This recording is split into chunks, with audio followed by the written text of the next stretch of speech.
Pues me llamo Mari Carmen López Viñaspre y soy una vecina de San Miguel de Basauri.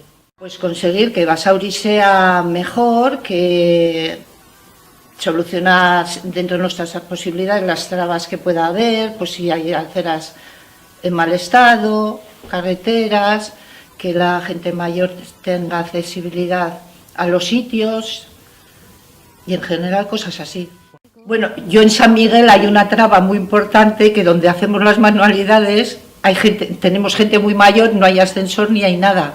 Entonces ahí vendría bien que se solucionaría algo. Yo me comprometo con Basauri.